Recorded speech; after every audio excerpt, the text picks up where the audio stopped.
Next one, it is about contract of sale. So first of all, నాకు చెప్పండి, how to create a contract of sale. How to create a contract of sale. What are the things that are required to create a contract of sale? Very good. Buyer and seller ఉండాలి. So వీడికి seller అని tag ఇద్దాం, and this person is nothing but buyer. Okay, seller and buyer ఉంటే సరిపోతుందా contract of సేల్కి? Okay, goods ఎవరెవరికి ఇస్తారు? Seller బయ్యర్కి ఇస్తారు. సో గూడ్స్ కావాలి. ఓకే, సెల్లర్ బయ్యర్ గూడ్స్ ఉంటే సరిపోతుందా? ఇంకేం అవసరం లేదా? సెల్లర్ బయ్యర్ గూడ్స్ ఉంటే సరిపోతుందా? ఇంకేం అవసరం లేదా? కన్సిడరేషన్ కాదు, ప్రైస్ ఉండాలి.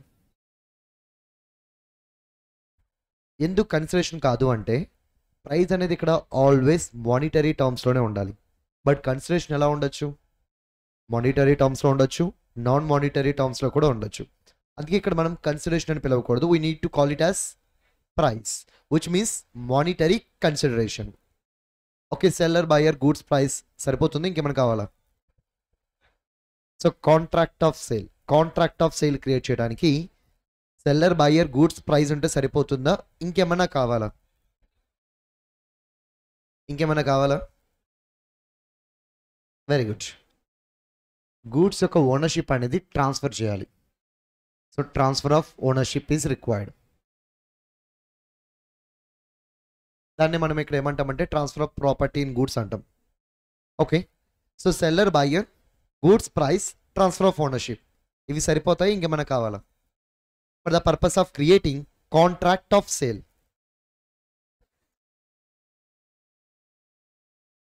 సో ఫస్ట్ ఆఫ్ ఆల్ యాక్ట్ని పక్కన పెడదాం. ఇక్కడ కాంట్రాక్ట్ క్రియేట్ చేయాలి అంటే మనకి ఇంకేం కావాలి? ఇక్కడ కాంట్రాక్ట్ని క్రియేట్ చేయాలంటే ఇంకేం కావాలి? నేను మళ్ళీ చెప్తున్నాను, ఇక్కడ కాంట్రాక్ట్ని క్రియేట్ చేయాలంటే ఏం కావాలి? కాంట్రాక్ట్ కావాల్సిన ఎసెన్షియల్ ఎలిమెంట్స్ అన్నీ కావాలి. దానికి కాంట్రాక్ట్ కాంట్రాక్ట్ కాంట్రాక్ట్ అంటున్నాను, మీరు పట్టించుకోకపోతే ఎలాగా? So section 10 of Indian contract కావాలి. ఎందుకు section 10 of Indian contract? Because it contains essentials of a valid contract. What are the essentials of valid contract? Offer, acceptance, consideration for both the parties. Both parties must be competent to contract. There must be consent, and such consent must be free consent. The terms must be clear. The objective must be lawful. The agreement must not be declared as void. The agreement must be possible to perform, and certain legal formalities in certain cases. ఇవన్నీ ఏంటి? Valid కాంట్రాక్ట్ని create చేయడానికి కావాల్సిన essentials. మరి contract of sale కూడా ఒక కాంట్రాక్టే కదా, ఇది కూడా వ్యాలిడ్ అవ్వాలి అంటే ఇవన్నీ ఉండాలా? ఎస్, ఇవన్నీ ఉండాలి. సో టోటల్ ఎన్ని పాయింట్స్ వచ్చినాయి మనకి? టోటల్ ఎన్ని పాయింట్స్ వచ్చినాయి మనకి? 6 పాయింట్స్. ఏంటా 6 points? Seller buyer goods price transfer of ownership and essentials of valid contract. So ఈ 6 పాయింట్స్ ఉంటే మీరు ఏం చేయొచ్చు? వ్యాలిడ్ కాంట్రాక్ట్ ఆఫ్ సేల్ని క్రియేట్ చేయొచ్చు. సరే, ఇప్పుడు 1 బై 1 నేర్చుకుందాం. సెల్లర్ అంటే ఎవరు? Who is seller? సో ఇప్పుడు ఏదైనా అమ్ముతాను అని చెప్పి కాంట్రాక్ట్లోకి ఎంటర్ అయితే సెల్లర్. ఫ్యూచర్లో ఏదైనా అమ్ముతాను అని ఇప్పుడే కాంట్రాక్ట్లోకి ఎంటర్ అయితే అప్పుడు కూడా సెల్లరే. So seller means who sells or agrees to sell goods. So సెల్కి అగ్రీస్ టు సెల్కి డిఫరెన్స్ ఏంటి? సెల్ అంటే ఇప్పుడు సేల్ చేస్తున్నాడు అని మీనింగ్, అగ్రీస్ టు సెల్ అంటే ఫ్యూచర్లో సేల్ చేస్తాడు అని meaning. So seller means who sells or agrees to sell the goods. ఇప్పుడు చూడండి, మీ టాలెంట్ బయటకు వస్తుంది. బైర్ అంటే ఎవరు? Who buys or agrees to buy the goods. చెప్పాను కదా. So who buys or agrees to buy the goods will be called as buyer. Next one, మరి గూడ్స్ అంటే ఏంటి? నేను ట్రాన్స్లేషన్ అడగలేదు, గూడ్స్ మీనింగ్ అడిగాను. ట్రాన్స్లేషన్కి మీనింగ్కి చాలా తేడా ఉంది. ఫస్ట్ ఆఫ్ ఆల్ ట్రాన్స్లేషన్ యొక్క మీనింగ్ తెలుసుకోండి. గూడ్స్ అంటే ఏంటి? All movable property. మూవ్ అయ్యే ప్రతిదీ ఏమవుతుంది? గూడే అవుతుంది. సో మూవ్ అయ్యే ప్రతిదీ గూడ్ అంటే ఫ్యాన్స్ కూడా గూడ్సేనా? ఎస్. ఓకే, మరి ఏసీస్ ఇవన్నీ ఫిక్సెస్ ఉన్నాయి, ఫిక్స్ చేస్తుంటే ఏంటి, మీరు కావాలంటే వాటిని తీసేసి వేరే వాళ్ళకి ఇవ్వచ్చు కదా, డెలివర్ చేయొచ్చు కదా. సో అది కూడా గుడే అవుతుంది. సో మూవ్ అయ్యే ప్రతి ఐటమ్ ఏమవుతుంది, గూడ్సే అవుతుంది. సరే, ఇప్పుడు నా దగ్గర కరెన్సీ ఉంది, nothing but 10 rupees note, 20 rupees note, 100 rupees note, వీటిని ఏమంటారు, కరెన్సీ నోట్స్ అంటారు. మరి ఈ కరెన్సీ మూవబులా ఇమ్మూవబులా? మూవబుల్. మరి ఇది కూడా గూడ్సేనా? ఇది కూడా గూడ్సేనా? అది కూడా గూడ్స్ అయిందనుకోండి, ఏమవుతుందో చెప్పనా. సో సెల్లర్ బయర్కి ఏమి ఇవ్వాలి, గూడ్స్ ఇవ్వాలి. సో గూడ్స్ అంటే ఇక్కడ ఏంటి, say for example 100 rupees money అనుకుందాం. బయ్యర్ సెల్లర్కి ఏమి ఇస్తాడు, మనీ ఇస్తాడు. అంటే ఏమి ఇస్తాడు, అంటే డబ్బులు ఎక్స్చేంజ్ చేసుకుంటున్నారు. అలా డబ్బులు ఎక్స్చేంజ్ చేసుకుంటే అది కాంట్రాక్ట్ ఆఫ్ సేల్ ఎందుకు అవుతుంది, ఎక్స్చేంజ్ ఆఫ్ మనీ అవుతుంది అంతే. It is not a contract of sale. అందుకే ఈవెన్ దో మనీ అనేది మూవబుల్ అయినప్పటికీ we need to exclude money from the definition of goods. ఒకవేళ ఎక్స్క్లూడ్ చేయకపోతే ఏమవుతుంది, ఇలాంటి యాక్వర్డ్ సిచ్యువేషన్ క్రియేట్ అవుతుంది. సో ఇక్కడ మనీ ఇస్తాడు, వీడు మనీ తీసుకుంటాడు. సో అప్పుడు అది కాంట్రాక్ట్ ఆఫ్ సేల్ అవ్వదు కదా. That's why we need to exclude what, money from the definition of movable property, nothing but goods. Next one, ఈసారి ప్రామిసరీ నోట్. ప్రామిసరీ నోట్ అంటే మీనింగ్ ఏంటి, ప్రామిసరీ నోట్ అంటే meaning ఏంటి, ఒక నోట్ మీద promise చేస్తే దాన్ని ప్రామిసరీ నోట్ అంటారు. సో ప్రామిస్ అంటే ఏంటి, ఆ promise to pay money in future. So ఫ్యూచర్లో మనీ పే చేస్తాను అని ఒక డాక్యుమెంట్ మీద మీరు రాసి సంతకం పెట్టారనుకోండి, the document will be called as promissory note. సరే, ఇప్పుడు ఫస్ట్ పార్టీ ఏం చేశాడంటే సెకండ్ పార్టీకి ప్రామిసరీ నోట్ మీద సంతకం పెట్టి ఇచ్చాడు. సో ఫ్యూచర్లో 10,000 రీపే చేస్తాను అని చెప్పి. సో దాన్ని బేస్ చేసుకుని సెకండ్ పార్టీ ఫస్ట్ పార్టీకి 10,000 లోన్ ఇచ్చాడు. మరి ఈ కేసులో ఇది కాంట్రాక్ట్ ఆఫ్ సేల్ అవుతుందా, ఇది కాంట్రాక్ట్ ఆఫ్ సేల్ అవుతుందా? Promissory note it is nothing but A document. మరి డాక్యుమెంట్ అంటే మూవబులా ఇమ్మూవబులా? మూవబుల్. మరి మూవబుల్ అయితే అది కూడా గూడ్ అవ్వాలి కదా. ఇప్పుడు దాన్ని గూడ్స్ కింద కన్సిడర్ చేస్తే వాట్ విల్ హ్యాపెన్, మనం ఆఫ్టర్నూన్ డిస్కస్ చేసాం. What is the scope of this act, it covers sale only, it covers sale only, not charges. అంటే మీరు హైపోథికేషన్ ప్లెడ్జ్ లాంటివి చేశారనుకోండి, అది యాక్ట్లో కవర్ అవ్వదు. మరి ఇక్కడ చేసేది ఏంటిది, ఛార్జ్ క్రియేషనే కదా. మరి అలాంటప్పుడు దీన్ని మనం సేల్ ఆఫ్ అంటే కాంట్రాక్ట్ ఆఫ్ సేల్ కింద తీసుకోవచ్చా, తీసుకోకూడదు. మరి దీన్ని మనం కాంట్రాక్ట్ ఆఫ్ సేల్ కింద తీసుకోకూడదు అంటే ఏం చేయాలి, ఫస్ట్ ఆఫ్ ఆల్ ఈ ప్రామిసరీ నోట్ని మనం గూడ్స్ డెఫినేషన్ నుంచి తీసేయాలి. అలా గూడ్స్ డెఫినేషన్ నుంచి తీసామనుకోండి ఏమవుతుంది, this is not a contract of sale, so sale of goods act is not applicable. ఈ ప్రామిసరీ నోట్కి ఇంకో నేమ్ కూడా ఉంటుంది, దాని పేరే యాక్షనబుల్ క్లైమ్. ఎందుకు సార్ దాన్ని యాక్షనబుల్ క్లైమ్ అంటున్నారు? క్లైమ్ అంటే మీనింగ్ ఏంటి, క్లైమ్ అంటే మీనింగ్ ఏంటి, it may be receivable or payable. But జనరల్గా ఏమి చెప్పకపోతే క్లైమ్ అంటే మీనింగ్ ఏంటి, receivable. Okay, claim means receivable.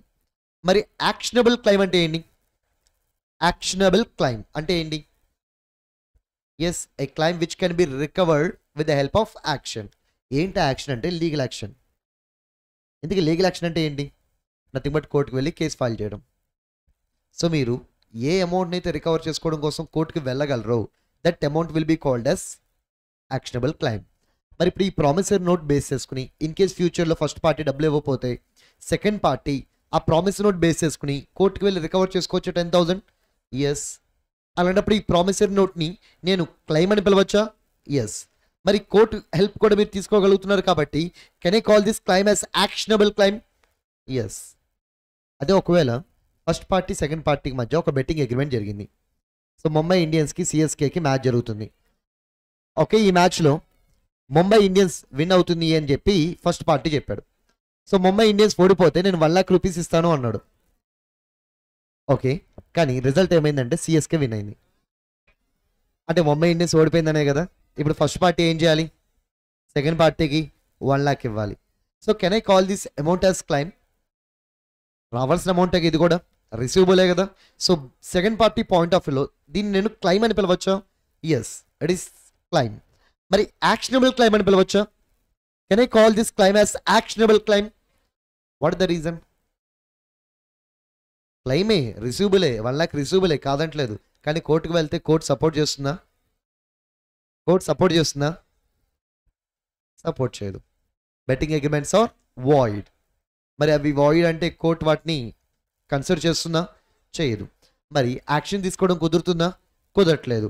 అలాంటప్పుడు ఇది క్లైమ్ అయినప్పటికీ this is not actionable claim. ఇది యాక్షనబుల్ క్లైమ్ కాదు. ఇప్పుడు అర్థమైందా claim meaning, actionable claim meaning? So claim అంటే ఏంటి? రిసీవబుల్. యాక్షనబుల్ క్లైమ్ అంటే ఏంటి? రిసీవబులే.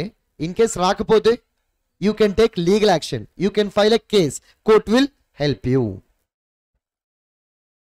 సో అందుకే ఇప్పుడు మనం ఓవరాల్గా ఏం చేయాలి? గూడ్స్ డెఫినేషన్లో నుంచి ఇంకో పాయింట్ని మైనస్ చేయాలి. ఏంటది? Actionable claim. Now say what is the definition of goods? All movable property. All movable property other than money and actionable claim.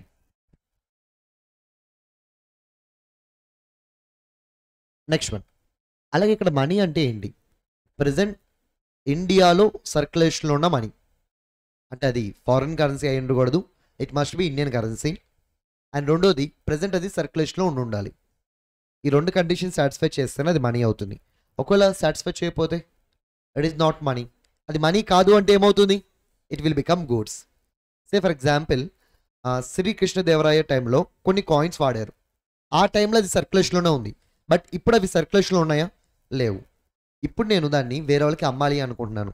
మరి దీన్ని నేను మనీ కింద కన్సిడర్ చేయాలా, గూడ్స్ కింద కన్సిడర్ చేయాలా? గూడ్స్. ఎందుకు goods? Because they are not in circulation at present point of time. So అవి పాతకాలం సంబంధించిన మనీ అనమాట. సో అది ప్రజెంట్ ఏమవుతుంది? గూడ్స్ అవుతుంది. It will not come under the definition of money.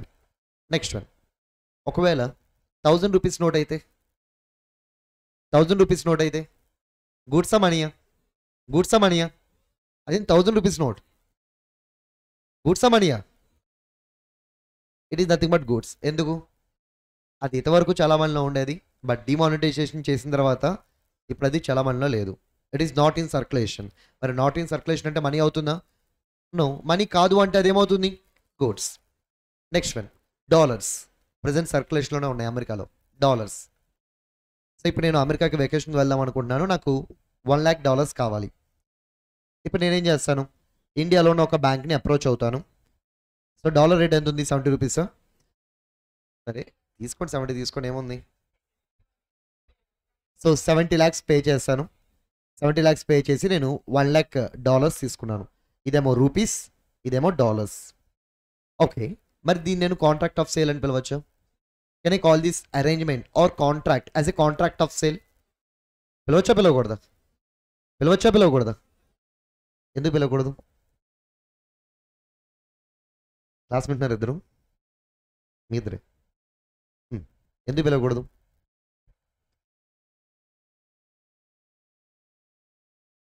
Exchange of money. Money అంటే ఏంటి? మనీ అంటే ఏంటి? మనీ అంటే మనీ అనా?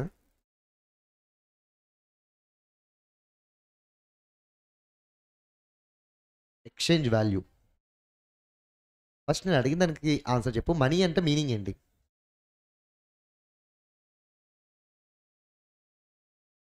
మనీ అంటే మీనింగ్ ఏంటి? మనీ అంటే Indian currency which is present in circulation. మరి ఇది ఇండియన్ కరెన్సీయా? కాదు కదా. అలాంటప్పుడు మనీ డెఫినేషన్లోకి వస్తుందా? రాదు. మరి మనీ డెఫినేషన్లోకి రాదు అంటే అది దేనికి ఎందుకు వెళ్తుంది? గూడ్స్. అదే చెప్తున్నా. ఇక్కడ నేను డాలర్ కొనుక్కున్నా. నేను ఏం చేశాను? డాలర్ కొనుక్కున్నా బై పేయింగ్ మనీ.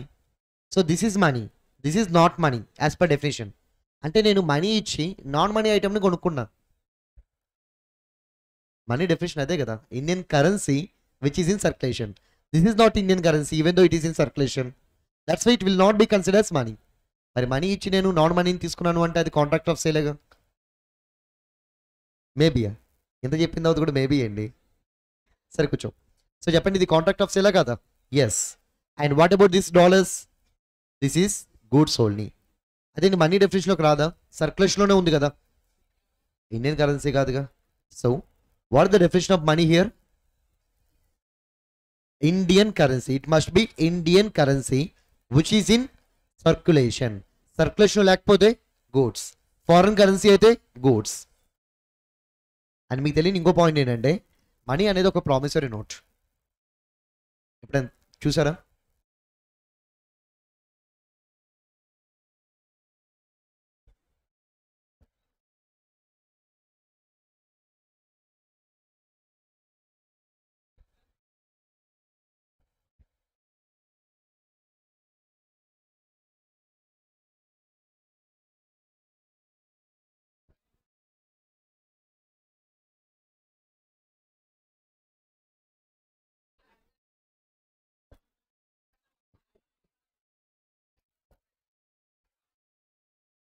సో అక్కడ ఏం రాస్తుందో చూడండి, హిందీలోది కాదు, ఇంగ్లీష్లో చూడండి. I promise to pay the bearer the sum of 50 rupees. డబ్బులు ఇస్తాను అని చెప్పి ప్రామిస్ చేస్తున్నాడు అంటే అదేంటిది? Promissory note. Promissory note. మరి ఎవరు ఇస్తున్నారు డబ్బులు? గవర్నర్. సో గవర్నర్ అనమాట. సరే, తను ఎవరైతే మనకి ఎందుకు, మనకి పొజిషన్ ఇంపార్టెంట్. సుబ్బారావు అయితే ఏంటి, అప్పారావు అయితే ఏంటి? ఓకే, సో మనం వాడే కరెన్సీ నోట్స్ కూడా ఏంటి? It is nothing but promissory notes only.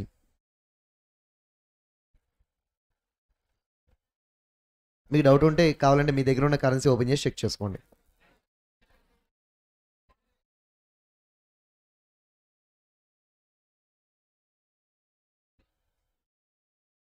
నేను మీ దగ్గర డబ్బులు ఉంటే అన్నాను. సరే, next one. Transfer of ownership. ఈ చాప్టర్లో మనం దీన్ని ఏమని పిలుస్తామంటే ట్రాన్స్ఫర్ ఆఫ్ ప్రాపర్టీ అంటాం. Transfer of property in goods. Transfer of property in goods అని గుర్తుపెట్టుకోండి. ప్రాపర్టీ ఇన్ గూడ్స్ అని ఇచ్చిన, జనరల్ ప్రాపర్టీ ఇన్ గూడ్స్ అని ఇచ్చిన same meaning, that is ownership. But క్వశ్చన్లో స్పెషల్ ప్రాపర్టీ ఇన్ గూడ్స్ అని ఇచ్చారనుకోండి, it is not ownership, it is possession. So పొసెషన్కి ఓనర్షిప్కి డిఫరెన్స్ ఏంటి? పొసెషన్కి ఓనర్షిప్కి డిఫరెన్స్ ఏంటి? సే ఫర్ ఎగ్జాంపుల్ ఈ మైక్ని తీసుకుందాం. ఈ మైక్ ఓనర్షిప్ ఎవరి దగ్గర ఉంది? Master minds college. బట్ ఈ మైక్ పొసెషన్ ఎవరి దగ్గర ఉంది? నా దగ్గర ఉంది. అంటే పొసెషన్ అంటే మీనింగ్ ఏంటి? It is about custody. దాన్ని ఎవరు హోల్డ్ చేస్తున్నారు? మరి ఓనర్షిప్ అంటే ఏంటి? దీని మీద రైట్స్ ఎవరికి ఉన్నాయి? సో అది మాస్టర్ మైండ్స్కి ఉన్నాయి కాబట్టి master minds institute will be owner. But నేను యూజ్ చేస్తున్నాను, ప్రజెంట్ నా చేతిలో ఉంది కాబట్టి ఈ క్లాస్ అయ్యేంత వరకు పొసెషన్ నా దగ్గర ఉన్నట్టు. ఓకే, మరి కాంట్రాక్ట్ ఆఫ్ సేల్కి ట్రాన్స్ఫర్ ఆఫ్ ఓనర్షిప్ ఇంపార్టెంటా, ట్రాన్స్ఫర్ ఆఫ్ పొసెషన్ ఇంపార్టెంటా, రెండు ఇంపార్టెంటా? ట్రాన్స్ఫర్ ఆఫ్ ఓనర్షిప్ ఇంపార్టెంటా, ట్రాన్స్ఫర్ ఆఫ్ పొసెషన్ ఇంపార్టెంటా, లేదా రెండు ఇంపార్టెంటా? ఓనర్షిప్పా పొసెషనా బోతా? ఓనర్షిప్పా పొసెషనా బోతా?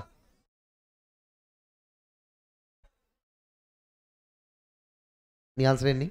బ్లాక్ షర్ట్ బోతా? ఒకసారి నుంచు. రెండు ఇంపార్టెంటే. సరే, నా దగ్గర ఒక కార్ ఉంది, నాకు అర్జెంట్గా మనీ రిక్వైర్మెంట్ ఉంది. నేనేం చేశానంటే నీతో సేల్ అండ్ లీజ్ బ్యాక్ అగ్రిమెంట్లోకి ఎంటర్ అయ్యా. అంటే ఎలా అంటే కార్ నీకు అమ్మేశాను, కార్ నీ పేరు మీదకి ట్రాన్స్ఫర్ అయిపోయింది. బట్ అదే కార్ని మళ్ళీ నేను నీ దగ్గర నుంచి రెంట్కి తీసుకున్నా. దాన్ని sale and lease back agreement అంటారు. ఓకే, ఇప్పుడు ఏమవుతుందంటే కార్ నా దగ్గర ఉంటుంది, కార్ యొక్క టైటిల్ నీ దగ్గర ఉంటుంది, అండ్ ఎవ్రీ మంత్ నేను నీకు రెంట్ పే చేస్తూ ఉంటాను. మరి ఈ కేసులో కాంట్రాక్ట్ ఆఫ్ సేల్ ఉందా లేదా? అంటే రెండు అగ్రిమెంట్స్ ఉన్నాయి, ఒకటి కాంట్రాక్ట్ ఆఫ్ రెంట్, ఇంకోటి కాంట్రాక్ట్ ఆఫ్ సేల్. మరి అది కాంట్రాక్ట్ ఆఫ్ సేలా కాదా? కాంట్రాక్ట్ ఆఫ్ సేలే. మరి కార్ నా దగ్గర నుంచి నీ దగ్గర రాలేదుగా, ఓనర్షిప్ ఒకటే వెళ్ళింది, కార్ రాలేదుగా, నువ్వు బోత్ అన్నావు. నువ్వు ఓనర్షిప్ అని ఉంటే ఎందుకు నుంచో పెడతాను చెప్పు? నువ్వు బోత్ అన్నావు, దానికి నేను ఒక ఎక్స్ప్లెనేషన్ ఇచ్చాను. So sale and lease back అంటే ఏంటి? అమ్మి మళ్ళీ దాన్నే రెంట్ తీసుకోవడం. సో అమ్మేశాను అంటే ఓనర్షిప్ వెళ్ళిపోయింది, మళ్ళీ రెంట్ తీసుకున్నాను. మరి ఇక్కడ పొసెషన్ని నేను అవతల పార్టీకి ఇవ్వాల్సిన అవసరం ఏముందా? నేనే పొసెషన్ని క్యారీ చేయొచ్చా? నేనే క్యారీ చేయొచ్చు. అంటే ఇక్కడ పొసెషన్ ట్రాన్స్ఫర్ అవడం అనేది సేల్కి ఇంపార్టెంటా కాదా? కాదు, జనరల్గా ట్రాన్స్ఫర్ చేస్తారు, నేను కాదంటలేదు.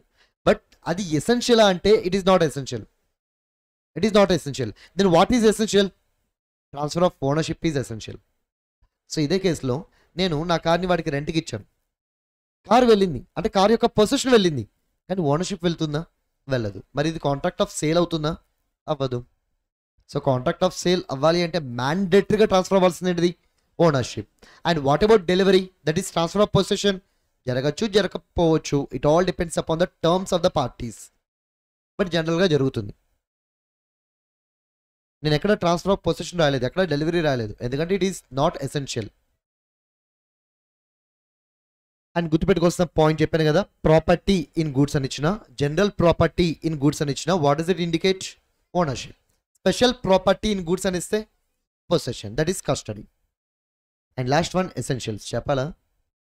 అవసరం లేదు కదా, already meaning and nature of కాంట్రాక్ట్లో నేర్చుకున్నాం, మళ్ళీ ఎందుకు? సో మళ్ళీ చెప్తాను ఓవరాల్గా. Seller. Seller means who sells or agrees to sell the goods. Buyer means who buys or agrees to buy the goods. Goods means all mobile property other than money and actionable claim. Money means Indian currency which is in circulation. And actionable claim means the claim which can be recovered by filing a case. Next one. Price means ఇది చెప్పలేదు. Price అంటే ఏంటి? Monetary consideration. So consideration అంటే అది monetary ఉండొచ్చు, non monetary ఉండొచ్చు. But price అవ్వాలి అంటే మానిటరీ అయితేనే ప్రైస్ అవుతుంది. సరే ఒకవేళ గూడ్స్ ఇచ్చి గూడ్స్ తీసుకుంటే, సో ఏ దగ్గర కార్ ఉంది, ఆ కార్ బీకి ఇచ్చాడు, బి దగ్గర ఫ్లైట్ ఉంది, ఆ ఫ్లైట్ తీసుకున్నాడు రిటర్న్లో. అంటే కార్ ఇచ్చేటప్పుడు బిఎండబ్ల్యూ రేంజ్ కార్ ఇస్తారు, ఫ్లైట్ ఇచ్చినప్పుడు చీప్ ఫ్లైట్ ఇస్తారు. సో ఇప్పుడు సెటప్ అవుతుందిగా ఈజీగా. ఓకే, ఏ తన దగ్గర ఉన్న కార్ని బీకి ఇచ్చి బిఏకి ఫ్లైట్ ఇచ్చాడు. మరి ఈ కేసులో ఇది కాంట్రాక్ట్ ఆఫ్ సేల్ అవుతుందా? నో. ఎందుకు నో? బికాజ్ ఇక్కడ ప్రైజ్ లేదు. ప్రైజ్ లేదా? చూడండి జాగ్రత్తగా, ప్రైజ్ లేదా నిజంగానే? లేదు. అదేంటి, కన్సిడరేషన్ వచ్చింది కదా. బట్ ప్రైజ్ అంటే ఎటువంటి కన్సిడరేషన్? Monetary consideration. మరి కార్ అనేది మానిటరీ కన్సిడరేషన్, నాన్ మానిటరీయా? Non monetary. ఫ్లైట్ అనేది మానిటరీయా, నాన్ మానిటరీయా? Non monetary. సో ఎవరు ప్రైజ్ రిసీవ్ చేసుకోవట్లేదు ఈ కేసులో, కాబట్టి this is not contract of sale. మరి దీన్ని ఏమని పిలవాలి? దీన్ని బార్టర్ అనాలి. It will be called as barter, but not contract of sale. ఒకవేళ ఇలా జరిగితే, ఏబికి కార్ ఇచ్చాడు, ఆ కార్ వాల్యూ సుమారుగా 10 lakhs ఉందనుకుందాం. అండ్ బిఏకి ఫ్లైట్ ఇచ్చాడు, ఆ ఫ్లైట్ వాల్యూ సుమారుగా 1 crore ఉందనుకుందాం. ఓకే, ఈ కేసులో 1 crore వాల్యూ ఉన్న కన్సిడరేషన్ బిఏకి ఇస్తున్నాడు కదా. సో ఏ కూడా ఏం చేశాడంటే 10 lakhs వాల్యూ ఉన్న కార్తో పాటు ఎక్స్ట్రాగా 90 lakhs క్యాష్ ఇచ్చాడు. అంటే ఇప్పుడు ఏబికి ఏమి ఇచ్చాడు? కార్ ఇచ్చాడు, 90 lakhs క్యాష్ ఇచ్చాడు. ఇన్ రిటర్న్ ఏం తీసుకున్నాడు? ఫ్లైట్ తీసుకున్నాడు. మరి ఇది చెప్పండి, ఇది కాంట్రాక్ట్ ఆఫ్ సేలా బార్టరా? కాంట్రాక్ట్ ఆఫ్ సేలా బార్టరా? సేలా బార్టరా? సేలేనా? ఎందుకు సేల్? ఇక్కడ కార్ ఇచ్చి ఫ్లైట్ తీసుకున్నారు కదా, అలా కార్ ఇచ్చి ఫ్లైట్ తీసుకుంటే అది బార్టర్ అవుతుంది కదా. ఓకే, మీరు కాంట్రాక్ట్ ఆఫ్ సేల్ అంటున్నారు. సేల్ అవ్వాలంటే కంప్లీట్గా మనీ ఉండాలి కదా. కంప్లీట్గా మనీ ఉండాలి కదా. నేను ఎక్కడైనా కంప్లీట్గా ఉండాలని చెప్పానా? చెప్పలా. మానిటరీ కన్సిడరేషన్ ఉంటే చాలు అన్నాను. అంటే దాని అర్థం ఏంటి? మానిటరీ కన్సిడరేషన్ కంప్లీట్గా ఉన్నా పర్లేదు, పార్షియల్గా ఉన్నా పర్లేదు. ఈ కేసులో మానిటరీ కన్సిడరేషన్ కంప్లీట్గా ఉందా, పార్షియల్గా ఉందా? పార్షియల్గా ఉంది. This is also allowed. That means this is a contract of sale. ఇది కూడా కాంట్రాక్ట్ ఆఫ్ సేల్ అవుతుంది. ఒకవేళ ఇక్కడ అసలు కార్ ఇవ్వకుండా డైరెక్ట్గా 1 crore మనీ ఇచ్చి ఉంటే, అప్పుడు ప్రైస్ అనేది కంప్లీట్గా ఉంది. ప్రైస్ కంప్లీట్గా ఉన్నా పర్లేదు, పార్షియల్గా ఉన్నా పర్లేదు, ఏదైనా సరే ఏమవుతుంది? It will be called as contract of sale. So this is with respect to price.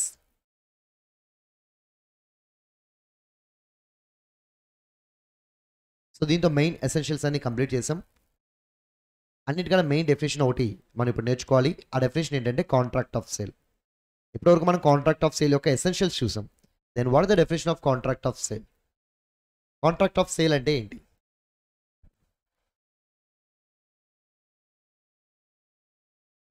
So contract of sale అంటే ఏంటి? యాజ్ పర్ సెక్షన్ 2 ఎవరైనా చెప్తారు. డెఫినేషన్ అంటే సెక్షన్ 2లోనే ఉంటుంది. 2 తర్వాత ఏంటి? నేను 2 తర్వాత ఏంటంటే 3, 4, 5 అవి కాదు నేను అడిగింది. దాంట్లో సబ్ సెక్షన్ ఉంటుంది కదా, ఏబిసి, అది అడిగా నేను. అసలు ఈ తెలివితే సిఎంఏ ఎంటర్ ఎగ్జామ్స్ ఎలా రాద్దాం అనుకుంటున్నారు? సరే, కాంట్రాక్ట్ ఆఫ్ సేల్ డెఫినేషన్ ఏంటి అంటే transfers or agrees to transfer. Sir ఇంతకీ ఏం ట్రాన్స్ఫర్ చేయాలి, మనకి ఏం ట్రాన్స్ఫర్ చేయాలని చెప్పి ఎసెన్షియల్స్ నేర్చుకున్నాం. Ownership, goods. గూడ్స్ ఇవ్వడం అంటే పొసెషన్ ఇవ్వడం. ఏం ట్రాన్స్ఫర్ చేయాలి? Ownership of the goods. దానికి మనం చెప్పుకున్న టెక్నికల్ వర్డింగ్ ఏంటిది? Property in goods. Property in goods. So transfers or agrees to transfer. Transfers or agrees to transfer property in goods. ఎవరికి ట్రాన్స్ఫర్ చేస్తాం? To buyer. ఎందుకు ట్రాన్స్ఫర్ చేస్తాం? Per price. Per price. So ఇప్పుడు మనకి essentials పర్ఫెక్ట్గా వస్తాయి, definition కూడా ఏమవుతుంది? పర్ఫెక్ట్గా వచ్చేస్తుంది. So what is the ultimate objective of contract of sale? To transfer are agrees to transfer property in goods. అంటే ఓనర్షిప్ ట్రాన్స్ఫర్ చేయడం అనేది అల్టిమేట్ ఆబ్జెక్టివ్. మరి ఓనర్షిప్ని ఎప్పుడు ట్రాన్స్ఫర్ చేయొచ్చు? ఇమీడియట్గా ట్రాన్స్ఫర్ చేయొచ్చు, ఫ్యూచర్ డేట్లో కూడా ట్రాన్స్ఫర్ చేయొచ్చు. సో ఇమీడియట్గా ట్రాన్స్ఫర్ చేస్తే కాంట్రాక్ట్ ఆఫ్ సేల్, ఫ్యూచర్ డేట్లో ట్రాన్స్ఫర్ చేసిన కాంట్రాక్ట్ ఆఫ్ సేల్. ఇమీడియట్గా ట్రాన్స్ఫర్ చేసే పర్సన్ సెల్లర్, ఫ్యూచర్ డేట్లో ట్రాన్స్ఫర్ చేస్తానని చెప్పిన పర్సన్ సెల్లర్, ఇమీడియట్గా తీసుకునే పర్సన్ బయ్యర్, ఫ్యూచర్ డేట్లో తీసుకునే person buyer. So contract of సేల్లో అల్టిమేట్ ఆబ్జెక్టివ్ ఏంటి? To transfer ownership. ఎప్పుడు ట్రాన్స్ఫర్ చేయొచ్చు? Either immediately are on future date.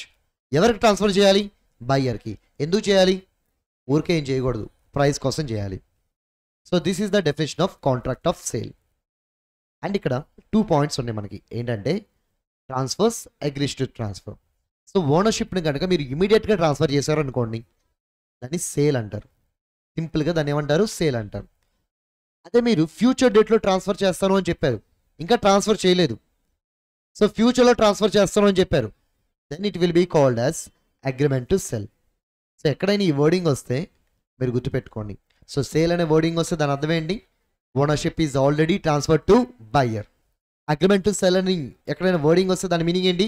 Ownership still lies in the hands of seller, అంటే it is not yet transfer to buyer. So contract of sale ఇప్పుడు ఎన్ని portions ఉంటాయి? 2 portions. Contract of sale 2 portions, ఒకటి sale, ఇంకోటి agreement to sell. So ownership ఇంకా transfer అవ్వకపోతే agreement to sell, ownership transfer అయిపోతే sale. Sir ownership ఎందుకు మీరు ఫ్యూచర్లో ట్రాన్స్ఫర్ చేసుకుంటారు? Why not immediate? దానికి రీజన్ ఏంటంటే ఇప్పుడు ప్రైస్ని మనం ఎప్పుడు పే చేయొచ్చు? ప్రైస్ని ఎప్పుడు పే చేయొచ్చు? ఇమీడియట్గా పే చేయొచ్చా? ఎస్. ఫ్యూచర్ డేట్లో పే చేయొచ్చా? ఎస్. ఇన్స్టాల్మెంట్స్లో పే చేయొచ్చా? ఎస్. మీరు ప్రైస్ని ఇమీడియట్గా పే చేశారనుకోండి, ప్రాబ్లం లేదు, ఓనర్షిప్ కూడా ఇమీడియట్గా వచ్చేస్తుంది. అదే మీరు ప్రైస్ని ఫ్యూచర్ డేట్లో పే చేస్తాను అంటే అప్పుడు సెల్లర్ ఏమంటాడు? నువ్వు ప్రైస్ కట్టిన తర్వాత ఓనర్షిప్ ఇస్తాను అంటాడు. ఒకవేళ ఇన్స్టాల్మెంట్స్లో పే చేస్తాను అంటే అన్ని ఇన్స్టాల్మెంట్స్ అయిపోయిన తర్వాత ఓనర్షిప్ ఇస్తాను అంటాడు. అంటే ఓనర్షిప్ ఫ్యూచర్ డేట్కి ట్రాన్స్ఫర్ అవ్వడానికి రీజన్ ఏంటి? కండిషన్. సో ఇలా వాళ్ళు ఏమైనా కండిషన్ పెట్టుకుంటే నువ్వు డబ్బులు కట్టాకే ఓనర్షిప్ ఇస్తాను, ఇన్స్టాల్మెంట్స్ అన్నీ అయిపోయిన తర్వాత ఓనర్షిప్ ఇస్తాను అని చెప్పి ఇలా ఏమైనా కండిషన్స్ పెట్టుకుంటే ఆ కండిషన్స్ ఫుల్ఫిల్ అయ్యేంత వరకు ఓనర్షిప్ ట్రాన్స్ఫర్ అవ్వదు. మరి ఆ కండిషన్స్ ఫుల్ఫిల్ అయ్యేంత వరకు కాంట్రాక్ట్ ఆఫ్ సేల్ ఏమని పిలవచ్చు? Agreement to sell. మరి ఆ కండిషన్స్ ఫుల్ఫిల్ అయితే ఓనర్షిప్ ట్రాన్స్ఫర్ అవుతుంది కాబట్టి ఇప్పుడు కాంట్రాక్ట్ ఆఫ్ సేల్ ఏమని పిలవచ్చు? సేల్. అలాగే కొన్నిసార్లు మన దగ్గర ఓనర్షిప్ లేకపోయినా మనం గూడ్స్ అమ్ముతాం. మరి ఓనర్షిప్ లేకపోయినా గూడ్స్ ఎలా అమ్ముతాం? సే ఫర్ ఎగ్జాంపుల్ కార్స్ 24 ఎప్పుడైనా విన్నారా?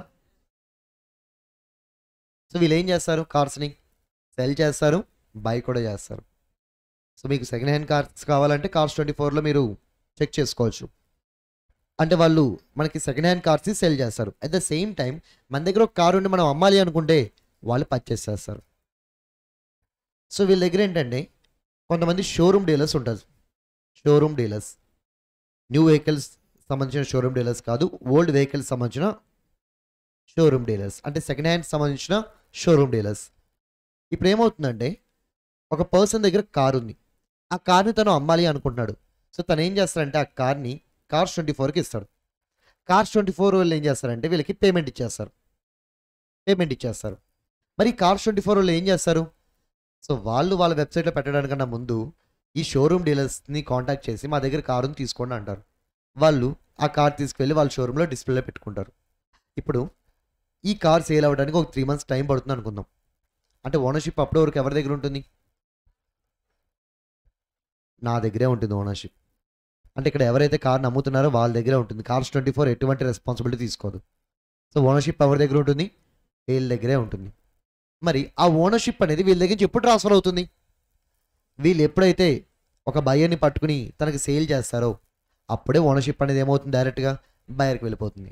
అంటే వాళ్ళకి బయ్యర్ దొరకపోతే మన ఓనర్షిప్ ట్రాన్స్ఫర్ అవుతుందా? కార్ మన పేరు మీద ఉంటుందా? ఎస్, కార్ మన పేరు మీద ఉంటుంది. సరే, అయితే మన కార్ని మనం తెచ్చేసుకోవచ్చు మధ్యలోనే వెళ్ళి. అలా కుదరదు. వాళ్ళు మీ దగ్గర నుంచి కొన్ని డాక్యుమెంట్స్ మీద ముందుగానే సైన్ చేసుకుంటారు. మాకు ఆల్రెడీ డబ్బులు ఇచ్చారు, ఇలా కొన్ని పాయింట్స్ చెప్పి, సో ఆ కార్ మీద ప్రజెంట్ అయితే నాకు రైట్ లేదు అని చెప్పి మీరు ముందుగానే సైన్ చేయాలన్నమాట. అందుకే ఓనర్షిప్ ఉన్నా you can't do anything. So ఈ కేసులో కార్ అమ్మిన పర్సన్ దగ్గరే ఏముంది? ఓనర్షిప్ ఉంది. కార్ అమ్మిన పర్సన్ దగ్గరే ఓనర్షిప్ ఉంది. ఈ Cars24 వాళ్ళు తీసుకుంటున్నారా?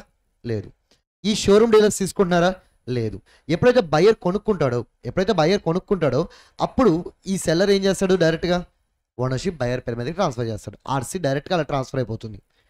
ఓకే, ఇప్పుడు బయ్యర్ కొనుక్కున్న వెంటనే సెల్లర్కి వెంటనే చెప్పేసి సెల్లర్ని రమ్మంటే వస్తాడా? డెఫినెట్లీ రాడు. ఖచ్చితంగా ఒక 1 week టైం పడుతుంది కదా. ఇప్పుడు డీలర్ కార్ అమ్మినప్పుడు బయ్యర్తో ఏమంటాడంటే 1 week వెయిట్ చేయండి, 1 week వెయిట్ చేయండి, మీకు ఓనర్షిప్ ట్రాన్స్ఫర్ చేస్తామంటారు. ఎందుకు 1 week వెయిట్ చేయమంటున్నారు? ఈలోపు వీరికి ఇంటిమేట్ చేస్తారు. సో వీటి దగ్గర నుంచి కావాల్సిన సిగ్నేచర్స్ అన్ని తీసుకుంటారు. ఆ తర్వాత ఆర్టీఓ ఆఫీస్కి వెళ్ళి మొత్తం డాక్యుమెంట్స్ అన్ని సబ్మిట్ చేసి కార్ని ఏం చేస్తారు? బయ్యర్ పేరు మీదకి ట్రాన్స్ఫర్ చేస్తారు. మరి ఈ ప్రాసెస్ అంతా జరగడానికి టైం పడుతుంది కదా. అందుకే వాళ్ళు ఏం చేశారు? 1 week టైం అని చెప్పారు. ఇప్పుడు చెప్పండి, ఈ కేసులో ఆ 1 week అయ్యేంత వరకు దాన్ని ఏమని పిలవాలి? సేలా, అగ్రిమెంట్ టు సెల్లా? Agreement to sell. After the expiry of 1 week agreement to sell ఏమవుతుంది? సేల్ అవుతుంది. ఎందుకు? ఆ టైం అయిపోతే ఓనర్షిప్ వెళ్ళిపోతుంది. Then ownership is transferred, agreement to sell will become sale. ఇప్పుడు అగ్రిమెంట్ టు సెల్ అంటే మీనింగ్ ఏంటి? Ownership is not yet transferred. ఎందుకు ఓనర్షిప్ ఇంకా ట్రాన్స్ఫర్ అవ్వలేదు? వాళ్ళు ఏమన్నా టైం అగ్రీ చేసి ఉండొచ్చు, లేకపోతే వాళ్ళు ఏమన్నా ఓనర్షిప్ ట్రాన్స్ఫర్ చేయడానికి కండిషన్స్ ఇంపోజ్ చేసుకుని ఉండొచ్చు. ఓకే, ఒకవేళ టైం ఎక్స్పైర్ అయితే ఏమవుతుంది? ఓనర్షిప్ ట్రాన్స్ఫర్ అయిపోతుందిగా. So now agreement to sell will become sale. ఒకవేళ కండిషన్స్ ఫుల్ఫిల్ అయితే ఏమవుతుంది? ఓనర్షిప్ ట్రాన్స్ఫర్ అయిపోతుంది కదా. Now also agreement to sell will become sale. Next one. సరే, ఇందుకు ఆఫర్ ఎవరు చేయాలి? యాక్సెప్టెన్స్ ఎవరు ఇవ్వాలి? సో సెల్లర్ ఆఫర్ చేయాలా లేదా బయర్ ఆఫర్ చేయాలా? We need to offer. ఎవరైనా ఆఫర్ చేయొచ్చు. సెల్లర్ ఆఫర్ చేస్తే బయర్ యాక్సెప్టెన్స్ ఇస్తాడు, బయర్ ఆఫర్ చేస్తే సెల్లర్ యాక్సెప్టెన్స్ ఇస్తాడు. సో ఆఫర్ ఎవరైనా చేయొచ్చు, ఖచ్చితంగా సెల్లరే చేయాలి, ఖచ్చితంగా బయరే చేయాలని there is no rule. And what about this agreement? ఈ అగ్రిమెంట్ ఏ ఫామ్లో ఉండొచ్చు? ఎక్స్ప్రెస్ ఫామ్లో ఉండొచ్చు, ఎంప్లాయిడ్ ఫామ్లో ఉండొచ్చు. It's your wish. మీరు కావాలనుకుంటే ఓరల్గా క్రియేట్ చేసుకోవచ్చు, రిటర్న్గా క్రియేట్ చేసుకోవచ్చు, త్రూ యువర్ యాక్షన్స్ కూడా క్రియేట్ చేసుకోవచ్చు. అంటే ఇక్కడ కూడా అగ్రిమెంట్ అనేది స్పెసిఫిక్గా ఈ మేనర్లోనే ఉండాలని రూల్ అయితే ఏం లేదు. Agreement may be in any form. So ఎక్స్ప్రెస్గా ఉండొచ్చు, ఎంప్లాయిడ్గా కూడా ఉండొచ్చు, దర్ ఈజ్ నో ప్రాబ్లం. అలాగే దీంట్లో కండిషన్స్ ఉండొచ్చా? ఎస్. కండిషన్స్ లేకుండా ఉండొచ్చా? ఎస్. కండిషన్స్ లేకపోతే ఏమంటారు? అబ్సల్యూట్. కండిషన్స్ ఉంటే ఏమంటారు? Conditional. So contract of sale with conditions ఉండొచ్చు, వితౌట్ కండిషన్స్ ఉండొచ్చు. విత్ కండిషన్స్ అయితే కండిషనల్, వితౌట్ కండిషన్స్ అయితే అబ్సల్యూట్.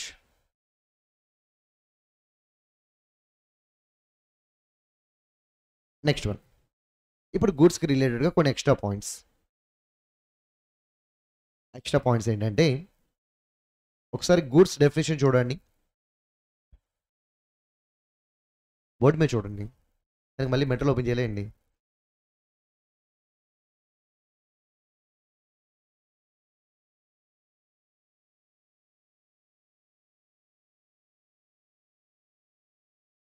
సో మనం నేర్చుకున్న గూడ్స్ డెఫినేషన్ ఏంటి? Goods means every movable property. Goods means every movable property other than actionable claim and money. మనం ఎక్కడితో ఆపేసాం, కానీ మన మెటీరియల్ అక్కడితో ఆపలేదు. ఇంక్లూడ్స్ అని చెప్పి ఎక్స్ట్రాగా కొన్ని పాయింట్స్ ఇచ్చారు. మరి ఏంటి ఎక్స్ట్రా పాయింట్స్ ఒకసారి చూద్దాం. First one, stock and shares. So ఏదైనా కానివ్వండి, it represent capital of the company. ఆ స్టాక్కి షేర్స్కి ఎగ్జాక్ట్గా డిఫరెన్స్ ఏంటి అనేది నేను కంపెనీస్ యాక్ట్ వచ్చినప్పుడు చెప్తాను. సో యాజ్ ఆఫ్ నా గుర్తుపెట్టుకోండి, it is nothing but capital of company. So మీరు కంపెనీ క్యాపిటల్ ఇన్వెస్ట్ చేస్తే మీకు ఏమొస్తాయి? షేర్స్ వస్తాయి. మరి ఆ షేర్స్ అనేది మూవబులా ఇమ్మూవబులా? షేర్స్ అనేది మూవబులా ఇమ్మూవబులా?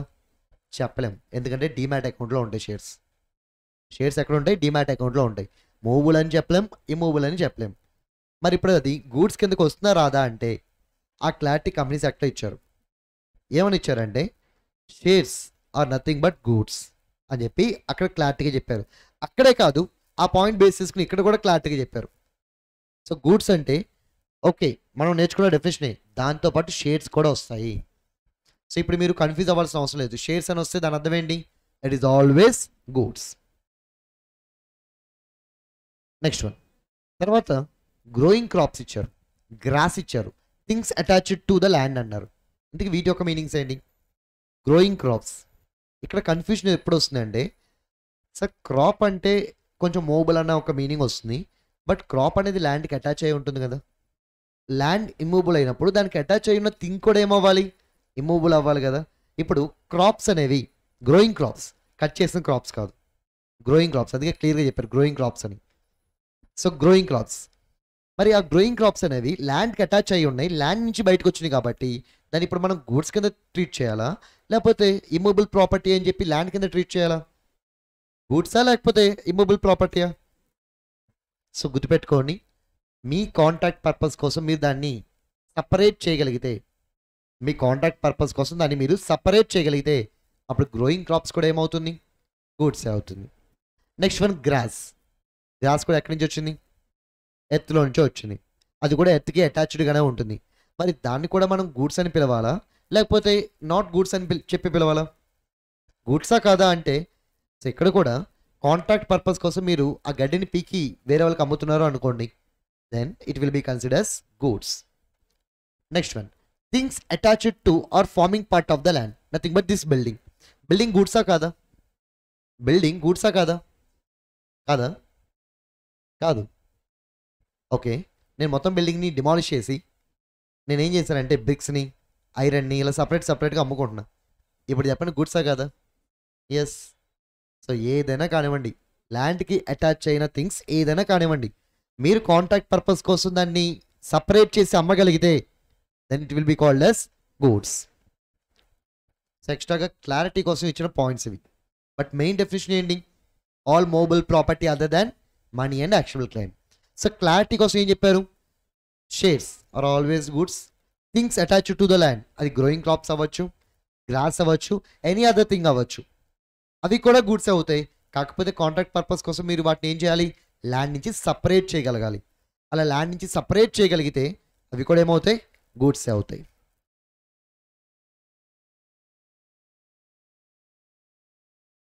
సో ఫస్ట్ క్వశ్చన్ అయిపోయింది, సెకండ్ క్వశ్చన్ అయిపోయింది, థర్డ్ క్వశ్చన్ అయిపోయింది, అండ్ ఫోర్త్ క్వశ్చన్ కూడా అయిపోయింది. ఇంట్రొడక్షన్ ఇందాడ అయిపోయింది కదా, పార్ట్ 2 మొత్తం అయిపోయింది. Formation of contract of sale and it's essentials. Okay, question number 3 open చేయండి. 3 కాదు 1. పార్ట్ 1 కూడా అయిపోయింది. పార్ట్ 1 పార్ట్ 2 రెండు అయిపోయింది. మొత్తం 5 క్వశ్చన్లు. Indian currency in circulation, financial కాబట్టి no problem. Indian currency includes stock and shares, growing crops, grass, and the things attached to or forming part of the land which are agreed to serve before sale. So దీని meaning ఏంటి? Separated. Contract purpose కోసం మీరు separate చేయగలగాలి. For sale or under the contract of sale. Actionable claims means the claims which can be enforced only by an action of nothing but case file చేసి మీరు ఏదైనా అమౌంట్ని recover చేసుకోగలిగితే that amount will be called as actionable claim. Nothing but debt అన్నారు. మనం దానికి ఇంకొంచెం upgrade చేసి ప్రామిసరీ నోట్ అని చెప్పి రాసుకున్నాం. Question number 2. Explain the term contract of sale. As per Sale of Goods Act 1930, contract of sale, as per section 4 of this act, it is a contract where the seller So what is the main objective of contract of sale? To transfer property in goods, means ownership. ఎప్పుడు transfer చేయాలి? Either immediately are on future date. ఎవరికి transfer చేయాలి? To buyer. ఎందుకు transfer చేయాలి? For price. Transfers or agreed to transfer the property in goods to the buyer for a price. It may be absolute or conditional. Absolute అంటే meaning ఏంటి? With కండిషన్సా without కండిషన్సా? Without conditions. Conditional అంటే with conditions. Maybe either sale or agreement to sale. If the so property sale అవ్వచ్చు, agreement to sell అవ్వచ్చు. Ownership transfer అయ్యి ఉంటే sale, if it is not yet transferred agreement to cell.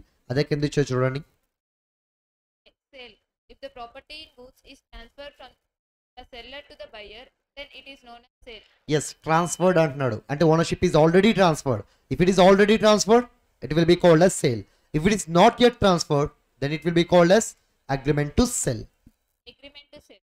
The property in the goods transfer at a future time or subject to fulfillment of some conditions, then it is known as agreement to sell. An agreement to sell becomes sale. So agreement to సెల్లో ownership ఎందుకు future డేట్లో transfer అవుతుంది?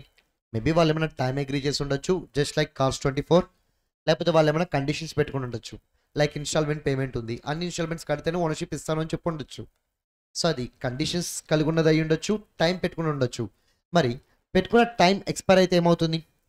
What happens if the time is lapsed? Agreement to sell will become sale. అలాగే మీరు create చేసుకున్న conditions fulfil అయితే ఏమవుతుంది? Agreement to sell will become sale. When the time fixed for transfer of property is lapsed or the conditions fixed for transfer of property are fulfilled. Question. On 30/11, Mr. Sham agrees to sell a painting to Mr. Ram 5,000, but Mr. Sham died on 8/12/13. Mr. Sham's son claimed rupees 10,000. Can Mr. Ram obtain the painting at 5,000, which was agreed to by Mr. Sham? Okay, ఇది agrees to sell. మరి agrees to sell అంటే అర్థం ఏంటి? It is agreement to sell. మరి agreement to sell ownership transfer అవుతుందా? Transfer అవ్వదు. మరి ownership transfer అవునప్పుడు ఆ పెయింటింగ్ నాది, నాకు ఇవ్వు అని చెప్పి తను క్లెయిమ్ చేయగలడా? క్లెయిమ్ చేయలేడు. కాకపోతే ఇచ్చిన డబ్బులు వరకు ఏం చేయొచ్చు? రిటర్న్ ఇవ్వమని అడగచ్చు. బట్ ఆ పెయింటింగ్ని క్లెయిమ్ చేయగలడా అంటే నో. Next question number 3. గోన్ సార్.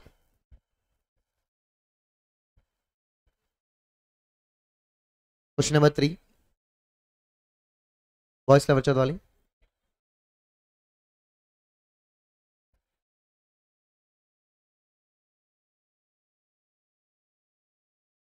చదివా? 2 సార్లు 10 సార్లు ఎప్పుడు పిలిచారో కూడా నాకు అర్థం కావట్లేదు. ఎవరినైనా సార్ 2 సార్లు 3 సార్లు 4 సార్లు అంటున్నారు. త్వరగా చెప్పండి.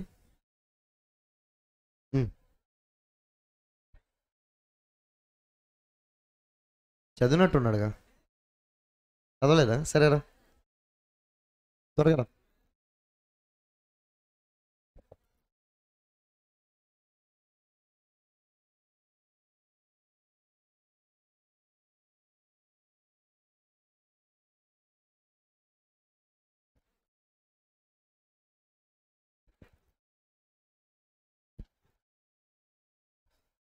Write about the formation of contract of sale. First, write the definition of contract of sale. According to Section 5 of this Act. మధ్యలో 1 ఏం చేసావు? సెక్షన్ 5 సబ్ సెక్షన్ 1 అది క్లాజా? సెక్షన్ 2లో మాత్రమే మనం క్లాజ్ అనాలి, ఇంకెక్కడైనా సరే సబ్ సెక్షన్. ప్రస్తుతానికి అలా గుర్తుపెట్టుకోండి. మనకి లా మీద కంప్లీట్గా గ్రిప్ వచ్చిందో చెప్తాను, ఎందుకు దాన్ని క్లాజ్ అంటారు, ఎందుకు సబ్ సెక్షన్ అంటారు అని. A contract of sale is made by an so contract of sale ఎలా క్రియేట్ అవుతుంది? ఆఫర్ అండ్ యాక్సెప్టెన్స్ ద్వారానే. సో ఆఫర్ అనేది బయ్యర్ చేయొచ్చు, సెల్లర్ చేయొచ్చు. an offer to buy or sell the goods of for a price and acceptance of such offer.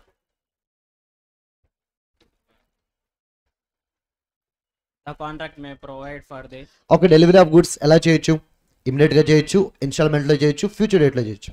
ఇమీడియట్గా okay, future date okay, ఇన్స్టాల్మెంట్లో how is it possible? Single good ఉన్నప్పుడు installment కుదరదు, అదే multiple goods అయితే. So for example నాకు 10 mobiles కావాలి అన్నాను, ఒక మొబైల్ కాదు 10 మొబైల్స్ కావాలి అన్నాను, అప్పుడు దాన్ని ఇన్స్టాల్మెంట్స్లో పంపించవచ్చా? ఈరోజు 2 మొబైల్స్, రేపు 2 మొబైల్స్, ఎల్లుండో 2 మొబైల్స్ అలా పంపించవచ్చా? Yes. So installment delivery of goods కూడా పాసిబిలిటీ ఉంటుంది. సో డెలివరీ ఎలా చేయొచ్చు? Either immediately or through installments or on future date. మరి వాట్ అబౌట్ పేమెంట్? పేమెంట్ కూడా అంతే, ఇమీడియట్గా చేయొచ్చు, ఇన్స్టాల్మెంట్స్లో చేయొచ్చు, ఫ్యూచర్ డేట్లో చేయొచ్చు.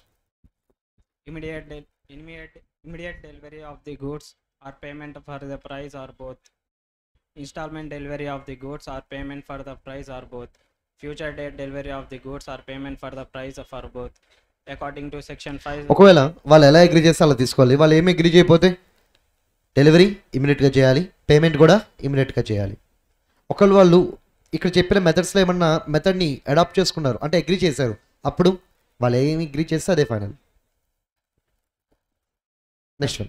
According to section 5 subsection 2 of this act and subject to the provisions of any law for the time being in force, a contract of sale can be made in written. So రైటింగ్లో చేయొచ్చు, word of mouth అంటే ఓరల్గా చేయొచ్చు, partly in writing and partly by word of mouth అంటే partly ఓరల్గా ఉండి partly రిటర్న్గా కూడా ఉండొచ్చు, ఎలాగైనా ఉండొచ్చు. మరి కండక్ట్ ఆఫ్ ద పార్టీస్ నుంచి కూడా క్రియేట్ అవ్వచ్చా? Yes. That's why we call contract of sale either as express or implied.